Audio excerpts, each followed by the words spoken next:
অনুশীলনে নামার পরও কেন মাঠে নামতে পারছেন না নেইমার, সেই উত্তরের খোঁজে যখন ব্রাজিলিয়ান সমর্থকরা ব্যাকুল, তখন চিকিৎসকরা দিলেন এক অবিশ্বাস্য তথ্য। নেইমারের ডান পায়ের কাফ মাসেলে হয়েছে গুরুতর গ্রেড 2 পেশির চোট। সহজ কথায় তার পায়ের ভেতরের মাংসপেশি বা ফাইবারগুলো স্রেফ টান খায়নি, বরং ভেতর থেকে আংশিকভাবে ছিঁড়ে গেছে। এখন নেইমার মাঠে যে দৌড়াদৌড়ি করছেন তাকে বলা হয় সোজা লাইনে দৌড়ানো। এটা দেখে দূর থেকে মনে হতে পারে তিনি ফিট, কিন্তু আসলে ফুটবল খেলা তো সোজা লাইনে হয় না।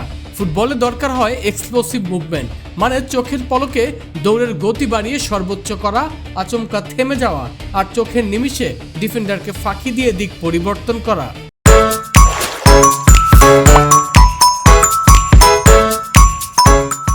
চিকিৎসা বিজ্ঞান বলছে চোটের জায়গায় এখন নতুন যে ফাইবার তৈরি হচ্ছে তা অত্যন্ত নরম আর ভঙ্গুর। এই অবস্থায় নেইমার যদি মাঠে নেমে আচমকা ওই জাদুকরি মোচড়টা দিতে চান, তবে ওই আংশিক ছেঁড়া মাংসপেশিটা পুরোপুরি ছিঁড়ে যাবে। আর সেটা হলে কোনো পুনর্বাসন নয়, সরাসরি লাগবে অস্ত্রোপচার, যা এ বয়সে নেইমারের ক্যারিয়ারকে চিরতরে শেষ করে দিতে পারে।